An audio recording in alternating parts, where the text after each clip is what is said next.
All right, you're on. Hey guys, how are you? Welcome to our webinar. We're going to talk about 10 things veterinarians need to know about selling to corporate. Hopefully you guys have all gotten home and gotten some food and possibly a drink. We're sorry we can't be in person, but this is the way we're going to be doing things for a few more months here before the conferences get out. I'm Chris Rocchio. I'm a veterinarian and actually a practice owner in upstate New York and Albany, New York. I'm the owner of Monarch Business Consulting and have been helping veterinarians buy and sell practices for about the last 8 years through Monarch and with my partner. And I'm Peter Tannell. I'm an attorney at Mandelbaum Salisbury. I've been helping veterinarians for probably the past 10 years, buying, selling practices across the country. So looking forward to having this discussion with everybody tonight. So tonight we're mostly going to talk about the things you need to know about selling to a corporate consolidator. In a couple of weeks, we're going to have one that focuses mostly on selling your practice to a private buyer, one of your associate veterinarians or an outside veterinarian or a private party. Obviously, the big difference there can be the valuations you receive and what happens after the sale, and the need for financing or the need that there is no financing. So I think we can get started probably with our slideshow if everybody's settled in their spots and moving. Yeah. So the first thing I'm going to talk about is timing. We always get the question, when should I start? When should I start thinking about selling my practice? When should I start thinking about getting together financials and getting a valuation? And there's a few answers. The first answer is always the day you buy your practice or start your practice is probably the day you should start thinking about how you're going to sell it and what's the best way to sell it. That's one answer. Another answer is, we need to look at and analyze 3 years of financial information typically. So the last 3 years tax returns, the last 3 years profit loss and production reports, W-2s and those sort of things. So we need at least 3 years of planning before we get to that time to sell. And obviously with a corporate sale, many times you're going to be required to work there for, we would say, a minimum of 2 years after the sale. So all in all, it's about a 5-year plan. So you really want to start thinking about what you need to do to sell your practice, and you maximize what you get for your practice and actually maximize the things that happen after the sale of your practice. So it's a good 5-year plan. Obviously, right now is probably one of the strongest financial periods in history for veterinary medicine. Even despite the pandemic, we have proven ourselves not only recession proof, but probably pandemic proof as in addition to that.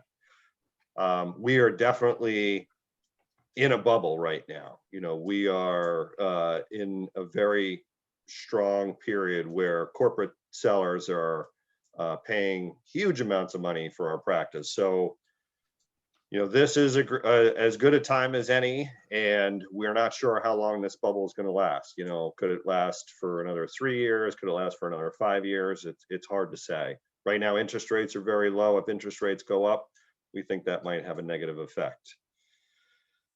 In addition to that, this is the lowest period of capital gains tax rate that we've ever seen, and we really do think that that's going to probably change at the end of the year. I know there was a lot of talk about it changing at the beginning of this year. So there was a mad panic after the election in November that people were saying, I need to sell my practice by the end of the year. You got 45 days. the good thing is it doesn't seem that at least the corporate capital gains rate has changed, but we do think it's a matter of time, not if, it's basically when. So I really hate to tell people when to sell their practices, but if you're thinking about selling it in the next 2 to 3 years, probably 2021 is the time, because I don't think you're going to get a more perfect financial situation than we have right now. The other thing to know is, even though we gather 3 years financials, that's very important for a private sale, but for the corporate buyers, they're really going to be focused on the last 12 months. And right now, they may not even be focused completely on 2020. They're actually focusing on January, February, March, and the 9 months before that. So what I can say is, if you had a great year last year, and you're thinking about selling in the next couple of years, it definitely may be the time this year. So again, I hate to push people and tell people now's the time, but I might have to say now's the time. Chris, you mentioned the capital gains impact, and you weren't kidding. I know we were on a number of deals together again in the last quarter. I don't remember a busier December. And everybody was just really driven. It was the election that was driving everybody. Once the election, was over, it was the calls. It got to a point where I know there was a lot of firms. We're very friendly with a lot of firms. They just stopped taking the calls because there were so many deals happening, just as a result of everybody being worried about the capital gains, increasing. And to your point, it hasn't happened yet, but you continue to hear the rumblings about it. And people are still concerned. So I agree with you. This is a great time. If you're going to sell, now's the time to do it. Yeah, and it may be really significant. I mean, when people look at a capital gains rate from 25 to 35%, that's not just 10% more taxes, that's 10% off the top, of the sale price. So it's you're talking about possibly a 60% jump or a 70% jump in your taxes. And we all know that after the sale, it's great to make a lot of money, but then you're going to have to pay the government for your share. So anyway, Chris, we got a question, Chris. And you mentioned the 5-year, right? The 5-year rule, and somebody just asked whether or not they're about 3 years away from retirement. Is it too late to sell the corporate? How would you handle that question?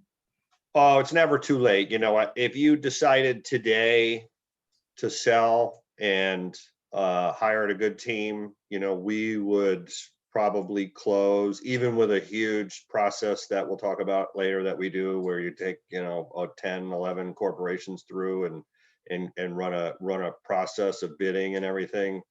We can usually close within 6 months. So we got a few calls today that, is it too late if we want to sell by the end of the year? It's definitely not too late.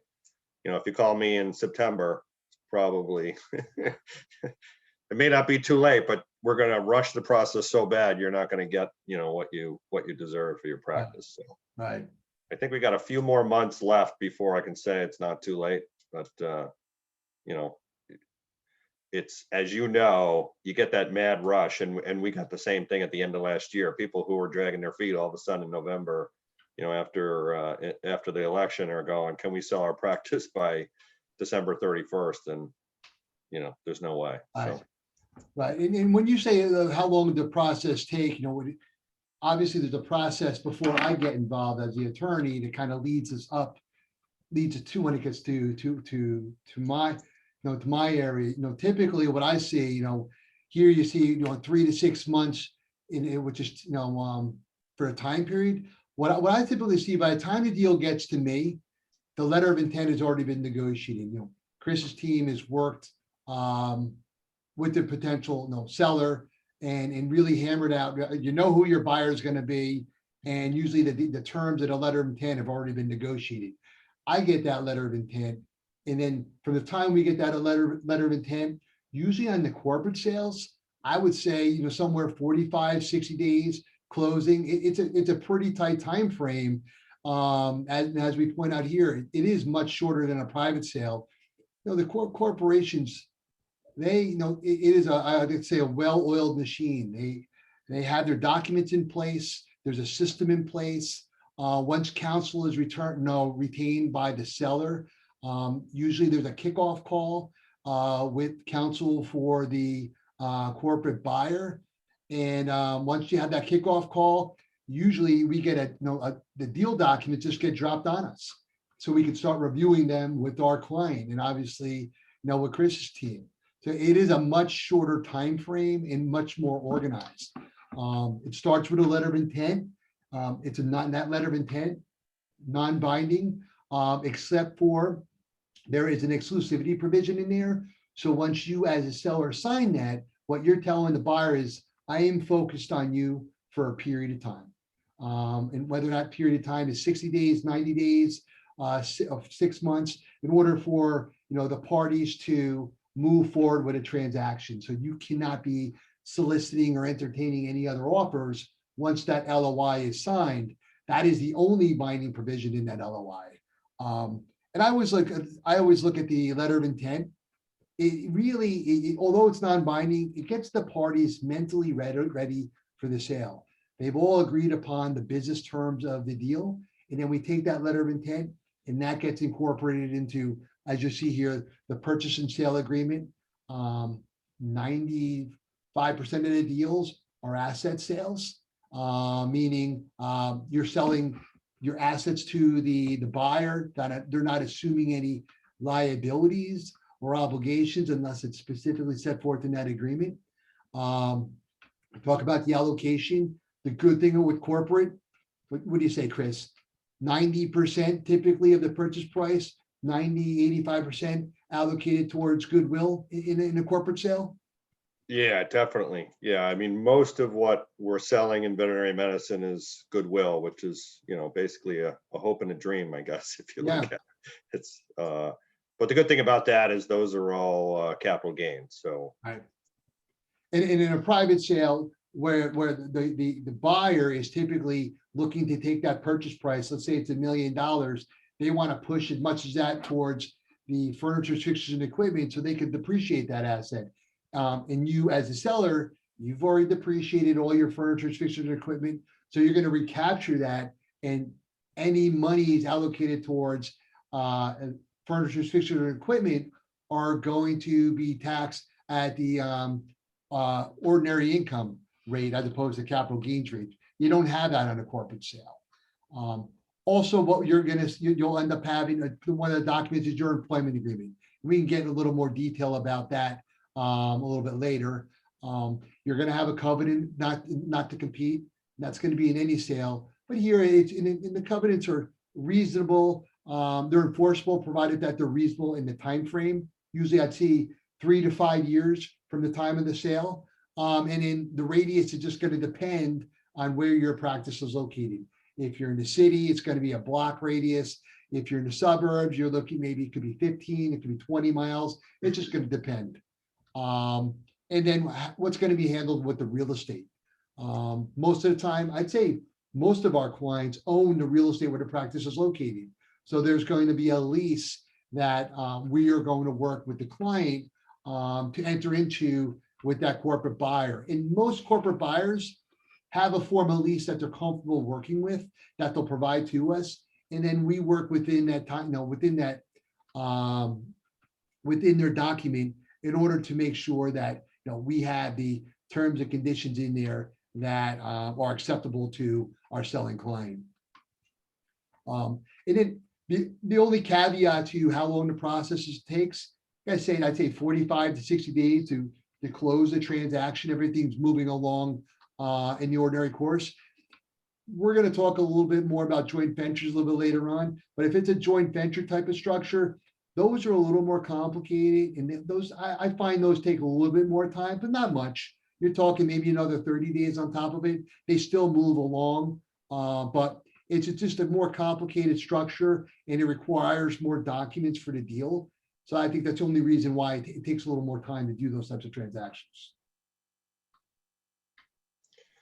Yeah, just a quick comment for a private sale. If you had a buyer today, there's a good chance we could get you closed by the end of the year.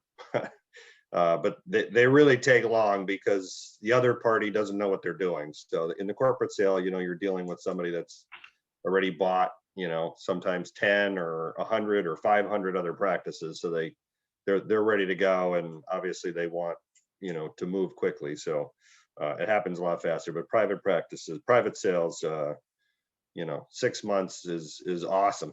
Right, right. Could Especially be if there's two. real estate involved in it too, if you're Oh, buying the real estate, right? so when we talk about what happens after the sale, there's a real important discussion regarding this, because I think this is what scares everybody about selling to corporate. And we've all heard, all the horror stories and what happens after, a corporate sale. Everybody runs out the door and you're stuck, working there. And it does happen quite a bit. But we try it really not to have it happen when we're involved. And the reason is, I think most veterinarians get these corporate offers where they're not even really thinking about selling their practice, and they get, a letter from one of the corporate A or corporate B, and they're really surprised at the number on it and how much money these people are willing to pay. And you get kind of caught up in the financial part of it, and you never really think that, do I like this corporation? Do they fit in with our culture? Do they fit in with our employees? Are they going to take care of the practice after? Are they going to get sold to somebody else after they buy our practice? Are they going to buy a bunch of practices and then sell them all to another corporation? And so when we're involved, we really focus on more of a match. We're looking for corporations to come and meet you and tell you about themselves. And we really want you to pick out of I used to say 40 corporations, and then I think it was 60, and now it's probably 75. But I mean, there are Right. probably at this point, maybe 70 to 100 corporate consolidators out there. But really, we want you to meet as many of those as possible, and we want all those corporations to meet you. And the goal in our process is for you to pick who you want to buy your practice, and for us to negotiate with that person that you choose, for the financial terms. But really, it's just like getting married. You're going to have to work there after they buy it. You built this practice. This is your baby. Some of you have owned this practice for 30, 40 years. You built it from the ground up. All your employees are, like your family. And I think you're going to have a lot better experience after the sale if the company who buys your practice is a company you chose because you like them, not because they were the person, the corporation that, knocked on your door and offered you more money than you thought you could get. So, I try to tell veterinarians, slow down, take a deep breath. Let's organize a process. If you want to sell your practice, that's great. But let's have as many people in as you can, stand to meet. And let's get somebody to match up with your culture and your employees and your plan, whether you want to, we'll talk about it later. Do you want a partnership? Do you want to sell for cash? Do you want a stock deal? But, in the end, a lot better things are going to happen after the sale if you chose them and they chose you. Every corporation, I wouldn't say every, but a lot of corporations want to buy your practice. The question is, who do you want to sell your practice to? And I think nobody really thinks of it that way, and that's kind of what we're trying to bring to the table is, sell your practice, get the money you want, but sell it to the person who's going to take care of the corporation that's going to take care of your practice after. Chris, you mentioned all the corporate buyers out there, and it really is a capitalist society. I think having all those buyers is made it really beneficial to all the sellers, because what I find a lot of times clients will call their peers or colleagues who have sold. And I think the best, salesperson for the corporation is the doctors who practices they bought. Because I can't tell you how many times I've had a client call, a colleague who sold to a company that he's considering, and they said, no, don't do it. As opposed to, hey, this has been a great experience. You should definitely consider these guys. So I think it's a real benefit for all the sellers out there that there are so many corporate buyers, because they're competing with each other and they know they really got to treat you well, because they want to continue to buy more practices. If word gets around that they're not treating you well, or your staff, it's going to be a real problem for them. And in terms of what I find too is with the sellers, one of the biggest things I find, if there is an issue post closing, it's what's the expectation you have of me as a seller immediately post close in terms of work. I guess you need to determine how much, how productive you're going to be and how many hours you're going to work. And that also really depends on how old you are. I have clients, it seems like they're getting younger, in their mid 40s who are selling, and then those who are over 70, different periods in their life and how hard they want to work after they close. And I know, Chris, I don't know what you typically see, usually in that first year, whatever hours you're working, you've been leading prior to the closing, they want you to continue to work those hours. It's usually, you don't see a real drop off maybe until year 2, or unless they have somebody else who's going to continue that productivity. And I think that's somewhat of an adjustment for a lot of the sellers, because they want to sell. And some of my clients have referred to the noose of practice ownership around their neck. They want to get rid of that noose because they've been working so hard. But that first year, you're still working hard. Yeah, and I think that's important with the whole timing of when you should get started. Like you just said, somebody wants to retire in 3 years. Well, 2 of those years are going to be spent working for the new buyer. So Yeah, now you got a year to get moving. And I think, especially, the pandemic obviously wiped us all out as far as, burnout. It's been a tough year for everybody. And, when I talk to veterinarians, you just see how tired everybody is and how they're carrying the weight of the world on them after this year. And it's been tough. And, we're meeting a lot of veterinarians who, they're done. They want to go. They're just, I don't want to do this anymore. And the problem is, by then it's kind of too late. We need you to work at the new place for a couple of years. And, again, that's important for picking who you sell to, because you're now an employee. So, pick somebody good, because you want your next 2 years to be right. good And for you. you keep saying 2 years, and I agree. I mean, that is the minimum. I mean, I think in all the years I've been doing this, I had one client who was able to get less than 2 years. He was older, and the corporate buyer really wanted his practice, and he just wouldn't do it unless I don't know if it was a year and a half, but at a minimum, it's 2 years.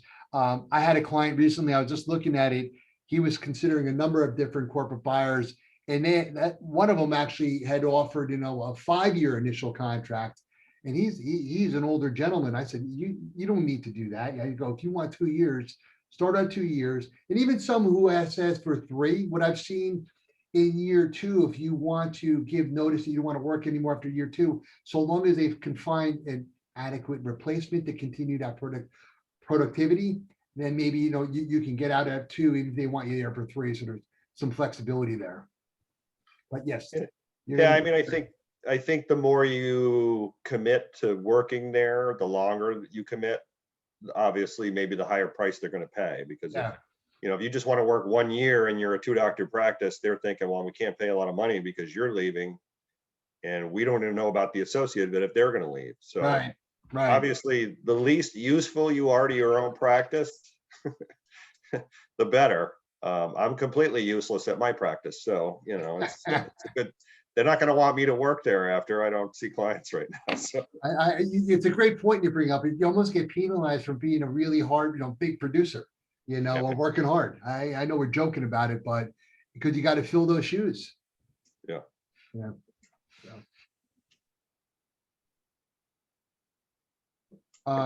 Oh, here we go. I'm looking at it. I didn't know it changed. Oh, great. Okay, sure. I'm like looking. So, one of the issues that comes up quite a bit is, associate employment agreements. So talking about your staff, do you have written employment agreements with your associates? If you don't, you should. And those associate employment agreements should have, a restricted covenant in there. Again, 1-2 year non-compete, because when you're going to look to sell, that's one of the first things that the corporate buyer, or really any buyer, is going to do when they're doing their diligence. Where are the employment agreements for the doctors? And as everybody knows, it is so hard to find veterinarians right now. So, I mean, I'm finding over the last, I'd say 18 months, it seems like the associates feel that they have a seat at the table. Even when they have employment agreements in place, it's in some cases, they're coming to the closing table and saying they want to get paid. And it's been real interesting to watch. I've had clients who've actually taken upon themselves that they really want to reward their employees, whether it's associates, technicians, office managers, people who've really been in the trenches to make their practice successful. They want to give them a financial reward. I had a client last November who sold, and he gave up over $600,000 of compensation to 3 different employees. He didn't want anything in writing. He wanted to give each one of them $150,000, and 50,000 at the closing, 50,000 at the 1 year anniversary, and 50,000 at the 2 year anniversary. He says if they stay, I'll pay them. And then that's what he wanted to reward them. He felt that they really helped him get to the closing where he was at. I had another client. She gave she was 2 doctor practice. She gave her associate $140,000 at the closing. And I remember that number because we got the deal negotiated in 30 days. And then once her associate got involved, her associate hired a separate, she didn't have an employment agreement. Her associate hired separate counsel, and took us 3 weeks to negotiate a deal for that associate, even though our client was going to give that associate $140,000. It became a real problem. And I found out from my client only a few weeks ago, after 4 months, that associate quit. And then it was just, again, a real problem. So it's important to have an employment agreements in place. And it's also important to consider, and I know, Chris, if you have an opinion on this, this sharing in that success with your employees. I think sometimes they get a little too greedy with the employees, but I found a lot of my clients just go to them and be proactive and say, listen, I want to reward you for all your hard work and what you've done in order for us to have a successful transition. Yeah, I agree. I mean, I think the goal after the sale is to have your practice not change. That's always the goal. And if it's going to change, you want it to change for the better. And I think in order to do that, you have to have your employees, buy into what you're doing. And the way to do that is they need to be involved, as early as you can without chasing them away. You need to pick a buyer that you like and that you trust and that you think is going to take care of your employees. And you can't guarantee it, but you hope so. And yeah, anything you can do to reward them, during the sale, after the sale. Again, they help build your practice. The associates work as hard as we do sometimes, and they build our practices like we do. And I think there's no reason not to reward them. And whether it's cash, it's also, we'll talk a little bit about the joint venture. Sometimes you can offer them equity, a part of the ownership with the corporation. They can go into a partnership with the corporation. There are a bunch of corporations that love to do that. Yeah. And a lot of times they'll even finance it. So whatever you can do to keep things, from falling apart, it's trying to keep that together before the sale, during the sale, and after the sale. That's that's the most important part, is really trying to keep that hospital the same as what you built it. So, and I've even found too, if you have a key employee who's not know, a veterinarian, I've found some of the corporate buyers to be receptive to some type of arrangement with that particular employee. If you want to try to take care of them, I mean, they've gotten really creative in it, and they try to do these workarounds. So because again, they're interested in your practice for a reason. So they're really going to try, once they're focused on you, they're really going to try to work with, and make you happy as well as your employees. Well, I think there's also this false thought that when a corporate buys your practice, they put their own staff in your practice. They don't have anybody. They have they have no staff. So they are not putting anybody at your practice, and they need you and need those employees to stay. They don't have it. They're not going to go put their office manager in. They don't have an office manager. So, they would like, they're buying your practice because it's done well all this time, and they know in order for it to continue to do well, it needs to be the same as it was before they bought it. And, that includes all the staff. So yeah, they're not coming in and replacing your staff with their people. They don't have any people. All right. So one of the things we talked about, when you're selling your practice, you have an option with some of these corporations to not sell 100% of your practice. You can sell, you're going to sell a majority to the corporation. You're not going to maintain majority ownership, but there are some corporate consolidators out there that will buy 51% of your practice, 60% of your practice, 80%. It really depends on the group, but each one has their own comfort level with doing these things.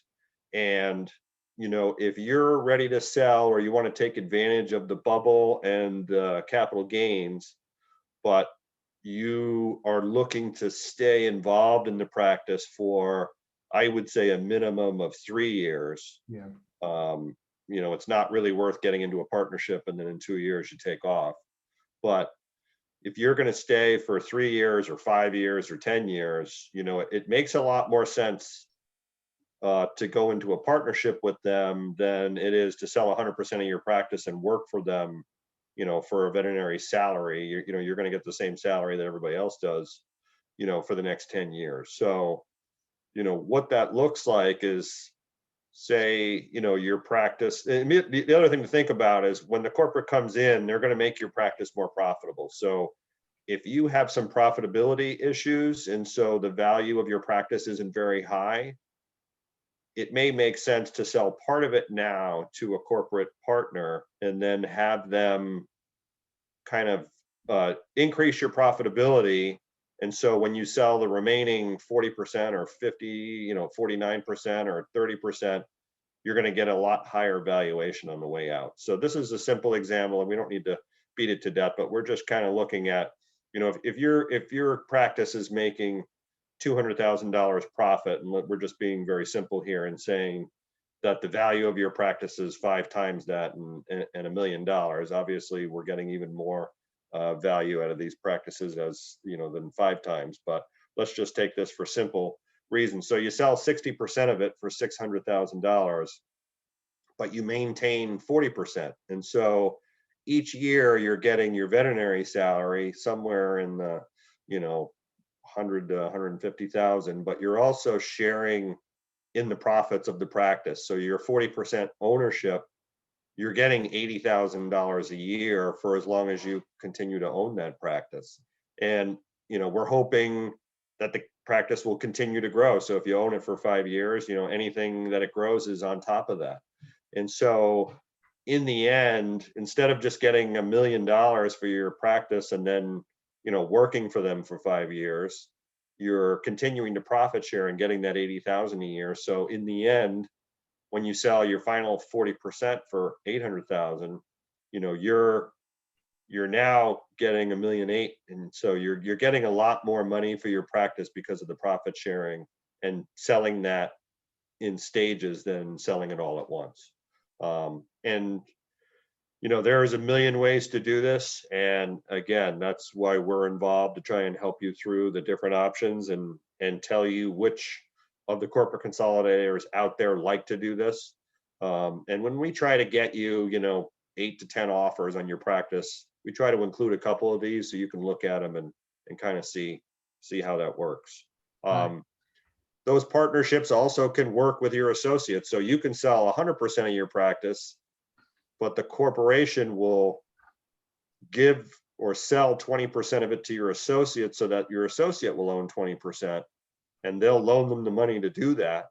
And so now they've made your associate, who maybe you promised that you would sell the practice to, a part owner with a corporation, and that can be a very lucrative thing for them. So Right. And Chris, you mentioned the time frame, if you're going to do the joint venture. I find that more of my older clients, you're north of, you're in your late 60s, early 70s.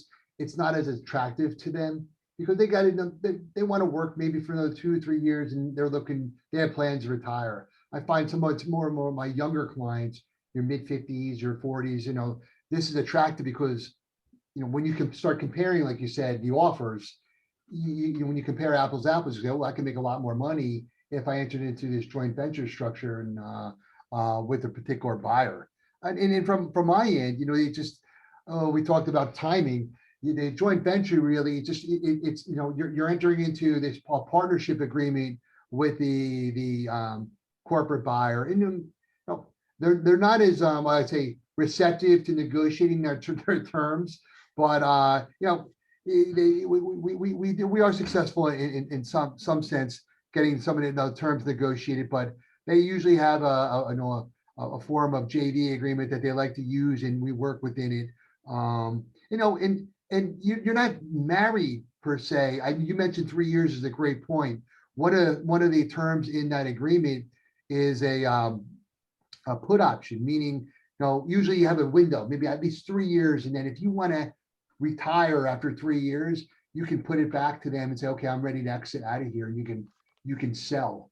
So you do have flexibility in that sense, but usually it's tied to a 3-year window in those type of structures. But you're doing so well typically. I think a lot of times you want to stay on board for more than 3 years because of the money that you're making. I do think if you enter into one of those agreements, you need to have a very good lawyer that's used to. I know Peter won't sell his own services on this webinar, but you want to be protected because you're now getting married to a corporation that knows a lot about a lot of things that you don't know about, and they have a lot more lawyers than you do, and so you just really want to make sure that corporate joint venture agreement is protective, so that you don't enter into this and the next thing they're telling you the profits are zero and you're not profit sharing, or that they're only going to offer you X amount of dollars for the rest of your 40% in 3 years when you thought you were going to get another payout. So you should at least agree that the sale price of the remaining equity, whether it's 20% or 40%, is at least the price you're getting today, so that you're protected, that the value of your practice isn't going to go down in the next 5 years, and you're going to be stuck with a 40% value that isn't worth anything. So protect yourself. They're complicated structures that they're obviously they're beneficial to certain sellers, but they are complicated structures to put together. True. So just going to talk for a minute about how do I maximize the value of my practice. I mean, obviously this is what everybody's thinking, how do I know what my practice is worth, and how do I know when I get an offer, is it a high offer, is it a low offer, and how do I maximize the value of that offer? And we really do it through 2 ways. We get involved, we get an organized control process. I think veterinarians, everything we do is very scientific until we sell our practices. Basically, somebody walks in, hands you this piece of paper with all these zeros on it, and I don't know what really happens, if you're like hypnotized or what, but I talked to veterinary owners who sold their practices, and I said, who'd you sell it to? Oh, Corporation A, they offered me X amount of dollars. And I said, oh, okay, did you get any other offers? Yeah, I got one other one, but it wasn't as high, so we took that one. And I think, why didn't you really focus on, getting some of the other 69 corporations that are out there, involved in this, and kind of organizing a process. And so, just like surgery and working up a case, we don't just whack into it and kind of figure out, well, let's see what happens. And oh my God, I got a lot of money and I'm taking it and running. We really try to, one, do evaluation on your practice so we can tell you what we think the minimum value is, or maybe the average value, and maybe, what is a goal for a maximum value. But, obviously we're talking to you about that. We're not going to talk to the corporate buyers about what we think the maximum value is, but to try and get an idea, what is the value of your practice on the market today? And what do we think is a good deal? That doesn't mean when you get the first one, take it. But as I said before, let's not only think about the money, but let's meet as many corporations as we can to try and figure out who's the best buyer, who's going to take care of your practice afterwards, who's going to pay you as much money as you think you can get and satisfy all the things that you need, whether it's, who's good at recruiting, who's good at taking care of employees, who's good at expanding your practice, who's good at taking it to the next level, or increasing, equipment that you need, or remodeling the building that you need, or, recruiting, hiring other vets, hiring more techs. So we have a very organized process. We like to, get to meet you, meet the practice, go through the value of your practice, but not only that, kind of get to feel, what is the feel of your practice? What is it you want? What's the strengths of your practice? What are we selling? What can we sell? What can we highlight to really get people involved? And so out of the 70 or so corporations are out there, we're gonna look at each one and kind of talk to you about who we think would be the best match, and have you look through and say who you think is the best match. And then we're going to take all your financial information and put it in a data room, and with non-disclosure agreements, send it to all the corporations that we think will be, somebody that would be very interested in your practice. And whether that's, 30 or 20, we'll probably get 10 to 15 or 5 or 7, depending on, what kind of practice, an indication of interest that they want to come see your practice. We set up, organized visits with you that are, confidential and after hours on weekends. And the goal is for really to be this like a long dating process where you're meeting these people, they're meeting you. And in the end, our goal is to have you choose, once we get all the offers in, who you want to sell your practice to. And it's our job to go out there and maximize the value of your practice, but also try to get the people, the corporations that you like the most, that seem to fit most with your culture, to pay the maximum value for your practice. So it's a very organized process. It takes a few months, but the key is the timing. To get all the offers we get usually come in 1 week, so that we can take all the offers and put them on the table and say, this is what we're looking at. Who do you want to sell your practice to? What parts of these offers do you like? Which parts do you not like? And it's our job to go out and negotiate for you. But if you, show your practice in January and you get an offer in March, and then you go, well, that was okay, and then show it to somebody else in April and get an offer in June, and by September you've gotten 3 offers, but the people you were talking to in January aren't any interested anymore because they moved on, it's very hard to negotiate. So we really try to, organize the process, and that's why we get involved in corporate sales. It leads right into this next point about time, Chris. What you and I talk about all the time. Just to your point, you get an offer in January, you wait till April to respond, and so on and so forth. I mean, what we find that, deals get, the biggest thing that kills the deal is just time delays. And the great thing about the process you're talking about, it gets that seller organized in terms of their information, because once you do find a buyer that you're interested in, and that letter of intent gets executed, then your attorney is going to get involved. And where we spend a lot of time, you talk about protecting the deal documents, is with the purchase agreement and working with your staff, you or your staff, getting together all what we call the seller disclosure schedules. There's a slew of information that the buyer wants, and a lot of it you have already produced to Chris and his team. You've already given them all that information in an organized manner. We take that information and it gets attached to the agreement. So it is an organized process. I know the earlier you start, the easier it's going to make the overall transaction move much more efficiently. I'd also say that you need to be prepared, whether it's you or somebody on your staff who's going to be accessible. I mean, especially if you're working a lot of hours, because there's going to be, you need your attorney is going to need access to you or somebody in your office in order to gather the information during the day or respond to counsel. You want to keep the deal moving along. I had a client call me today, actually, and it's rare, and he's frustrated. He's frustrated because he was so organized, ready to go, but we have LOI is signed, a contract was already provided to us. We commented on a contract, and we're waiting. And it's been like 2 weeks, and it's very unusual because usually, like we said, with these corporate sales or purchases, they move along quickly. But for some reason here, we're kind of like in a stalemate, and he's getting frustrated. He's mentally ready to sell.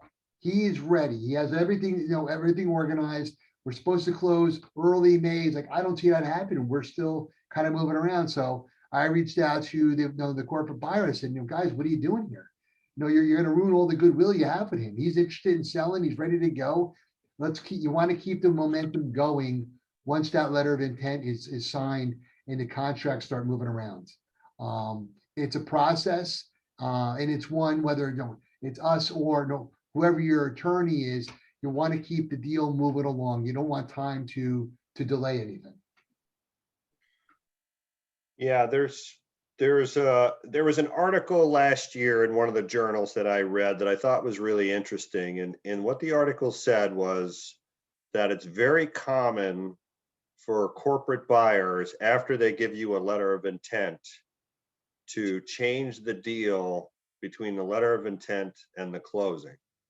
And I was very surprised at that because I mean, Yeah. we just don't really see that very often. And my guess is that corporations, first of all, I think they send it seems like they just send letter of intent sometimes to veterinary clinics. There is a whole model that they're looking at ads and know how many vets you have, and they have a pretty good idea about how much you're making. And so they send these kind of letters out like fishing to try and hook a bigger veterinary practices. And my guess is they really haven't done their due diligence. And after they send the letter of intent and they start looking at your financials, they may realize, we way over offered. I don't know if that's the deal, or if the deal is that if we're involved, either a broker like Monarch or a lawyer like Peter, we do a lot of veterinary deals. And I think corporations, if they kind of screw one vet, it's not the end of the world for them. They don't get a bad reputation. They offered you 6 million, they paid you 4, and too bad, that's what happened.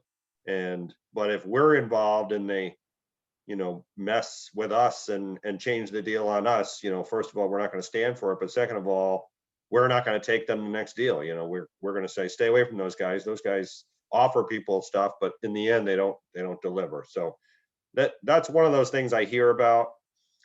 You definitely see a change in their demeanor once you sign the letter of intent. They're dating you in the beginning.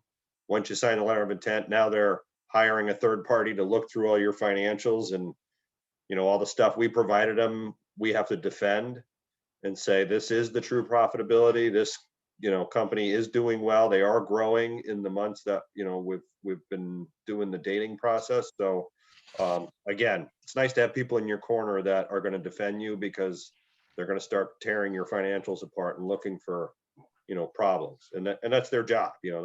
They hire third parties to go find and make sure that all your financials are true. So, And Chris, to that point, I think the only time I've seen terms change is during that process, if the financials reveal something that they otherwise were not expecting. And there's a rationale behind it, but I haven't been involved in any transaction where, they've unilaterally changed the deal without any explanation or rationale, because once that LOI is signed, I've even had, when I got a contract 2 weeks ago, and it was different from what the LOI said in terms of my client's employment terms, and counsel actually apologized, like, you know what, you're right, I stand corrected, I'll make that change. He was gonna, that's the whole idea of entering into the letter of intent, to set forth those terms. So, yeah. all right. I know we put up we wanted to talk briefly about lease first purchases. My experience with the corporate buyers, I mean, they're all leases. I don't see any of the corporate buyers. I don't recall doing this sale with a corporate buyer where they're buying your real estate. You certainly, if you're interested in selling your real estate, there are other companies out there who will buy your veterinary real estate, and the corporate buyers, they have relationships with those companies out there too. So again, they want to accommodate your desires. Some clients want to hold on to the real estate for a period of time and continue to rent it. Others want to sell, are interested in selling it. But I find most of the time you're going to enter into a lease with that, because you're with the corporate buyer. I don't know if you've had the same experience, Chris. I have. I mean, I think most of them are leased. I had somebody call me in the last couple of days that said they got an offer to buy their practice and also the building, which I was kind of surprised. Right. Typically, purchasing the building is going to interfere with the 45-day closing, because you got to follow all the real estate Very laws much and so. get title search, and you're dealing with a big red tape type situation. So our recommendation is usually, even if you want to sell the building, to negotiate a lease at this point, sell the practice, and we'll kind of continue to work for you and try to get the building sold as soon as you can, if that's your choice. We try Right. to tell people it's worth leasing, because you're going to have that stream of income. Even if you don't want to be a landlord, try to lease for 5 years, and if you're going to be there, I can see when you're leaving, a lot of people want to sell the building. And veterinarians, we're kind of risk averse, so a lot of us want to sell the building, but financially, it's obviously better to lease it for a while and then sell it later. And you shouldn't have any issue. I would say the majority of those properties are very attractive, whether or not to corporate at some point in time, or that some other buyer out there. I mean, it's a great stream of income for somebody to have. So you shouldn't have any issue selling that property. I think it is important to say that your lease, the terms of your lease can really limit your ability to sell your building later. So you really want to negotiate a favorable lease that, a real estate company is going to want to come in and buy the practice. If your lease says you're responsible for everything in the building, nobody's going to want to buy that building and take over that lease, because basically they're taking that lease over. So, Right. That's where, again, your good lawyer that negotiates that lease for you, and us trying to make sure you have good financial terms, because the price of that building isn't going to be based on an appraisal. The price of the building you're going to sell is going to be based on the lease that you negotiated. So, it is important. And that's a good point. Most of those leases, not to belabor it, it's usually a triple net lease. Basically, you as the landlord, really, all you really want to do is collect a rent check. And then obviously that buyer is responsible for everything else. I mean, they may push a little bit on that, but I mean, that's where you actually want to end up.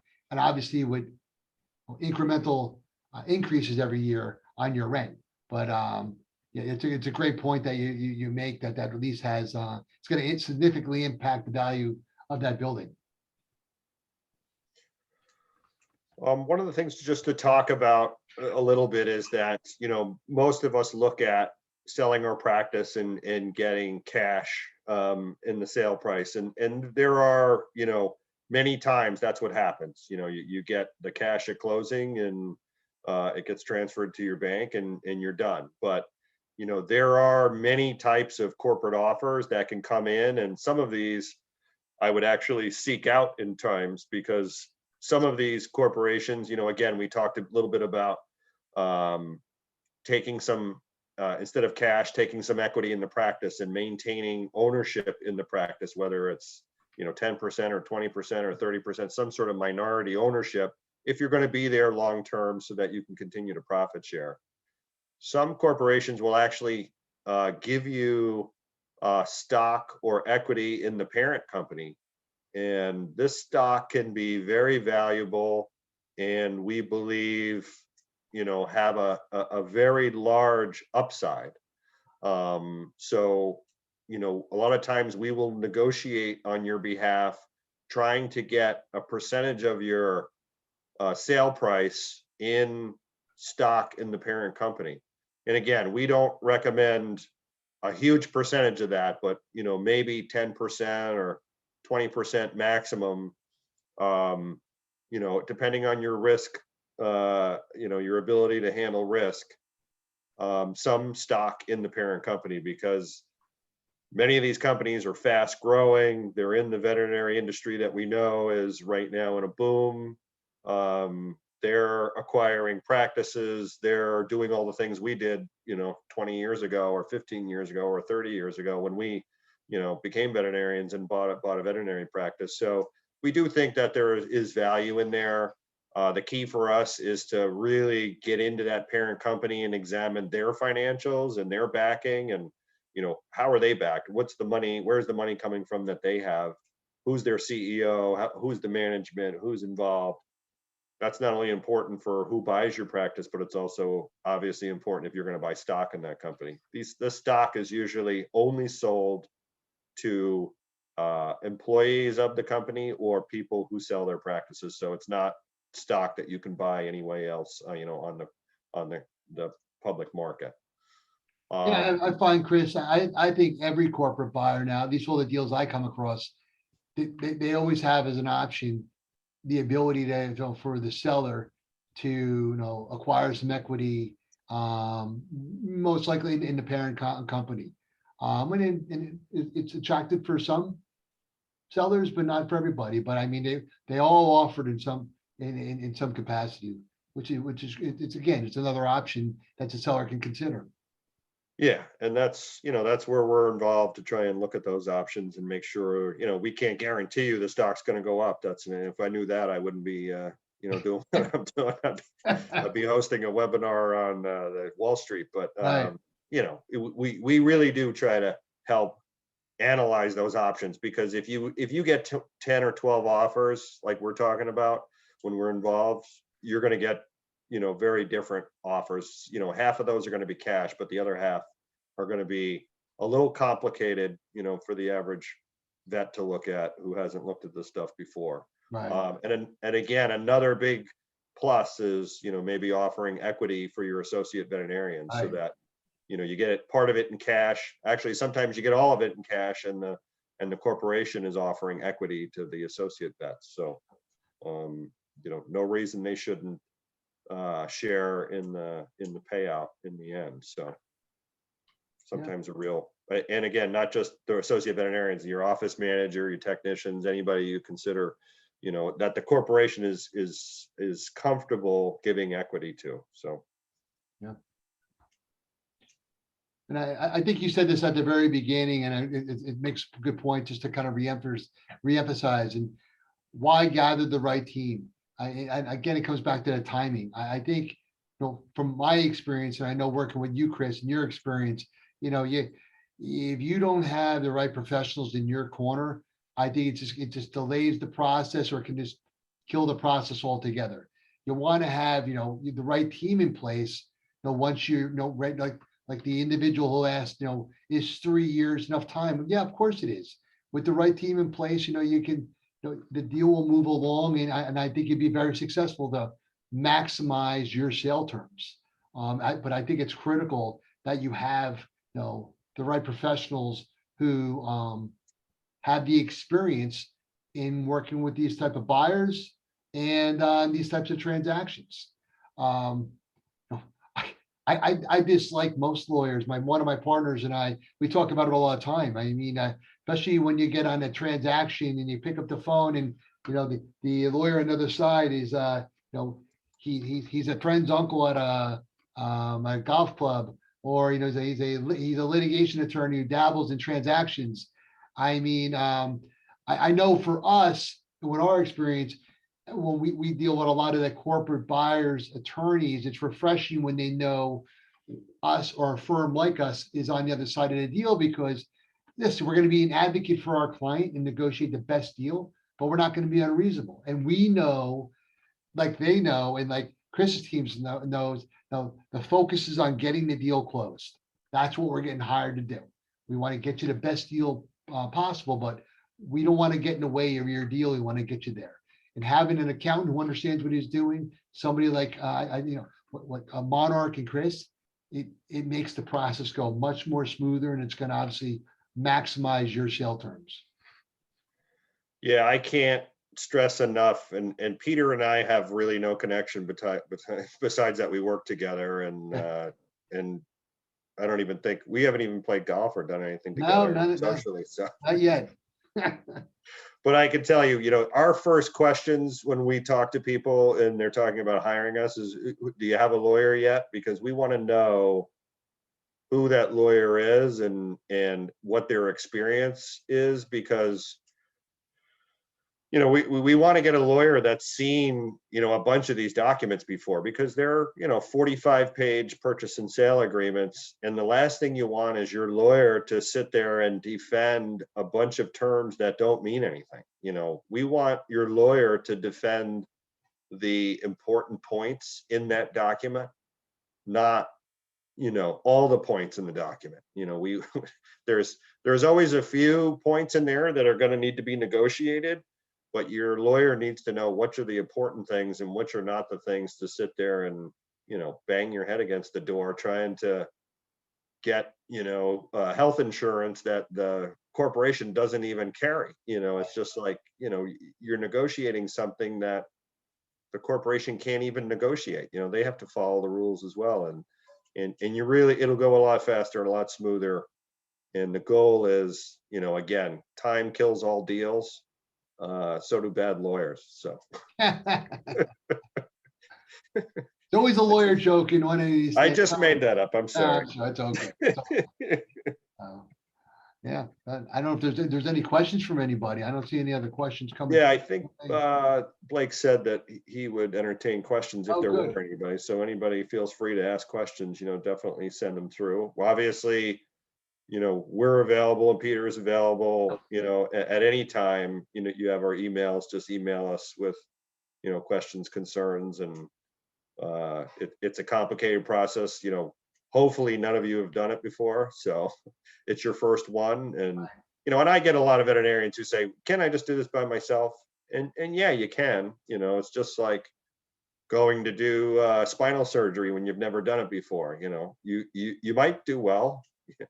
You're not sure. You might not do well, and you don't know. I always say you don't know what you don't know, until it's too late and you realize, oh man, I screwed that up. And you only get to sell your practice once. So,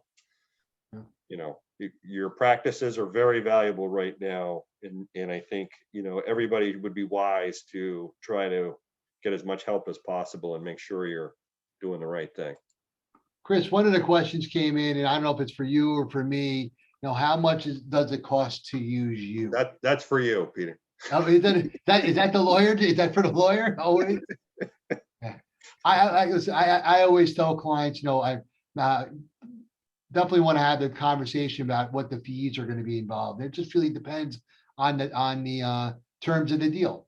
So usually when we get that letter of intent and then that's when I'm having a conversation with the client, we definitely go over what the fees are going to be involved and what the expectation is. And we always want to give the client, some type of range so they can budget accordingly. And then as we're going through the deal, obviously, we're in constant communication about how smoothly the deal is going. But I'm always happy to have that conversation. I look forward to it. once, we get to the point where there's been an offer made and accepted by our client. Same with us. I mean, we usually start with, well, first of all, we have a lot of free conversations with you, leading up to where you really, until you decide you really want to, move forward. We start with evaluation and we have a fee for that. So we'll do your valuation and that kind of acts as a retainer going forward. We're a broker, so we're out there trying to sell your practice and represent you and get the best deal. But if we don't sell your practice, we don't get paid. So we don't take any fee. If we, take your practice to the market and you say, oh my God, this is not what I was expecting. I don't want to sell, I'm not getting quite the money I thought I was going to get. So we only get paid if we close on your practice, and we usually take some percentage of the sale fee so that we're working on your behalf. Obviously, the higher price we get for you, the higher we're going to get paid. So we're acting on your team. We do not take any fees from the buyer. We're solely on your side.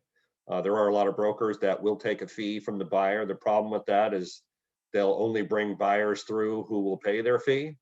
We have no reason to tell you who to sell your practice to. That decision is 100% up to you, and that decision to sell your practice is 100%. If you go through the whole process and you say, I don't want to sell my practice, that's fine. We did our best, and we didn't get to where you thought you should be.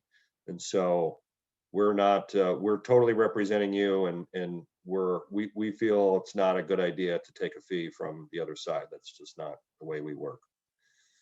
Yeah. I don't know if there's any other questions. I don't see any.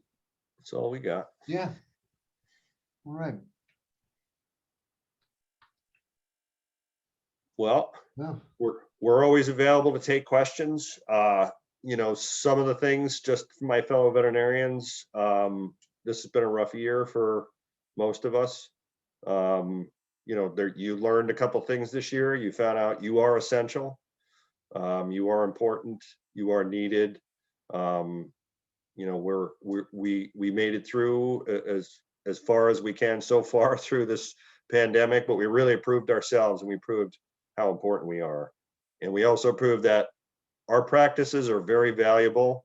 People love what we do, and they want to be part of it, and they want to purchase our practices and be part of veterinary medicine. And, we're here to tell you that they should pay for it. And, don't let anybody take advantage of you, because, it's been a lot of work to get up to this point, to get through school and build our practices. And who knew at some point that we would be as valuable as we are. We all went to vet school thinking, we were all broke, and we thought we'd be broke the rest of our lives.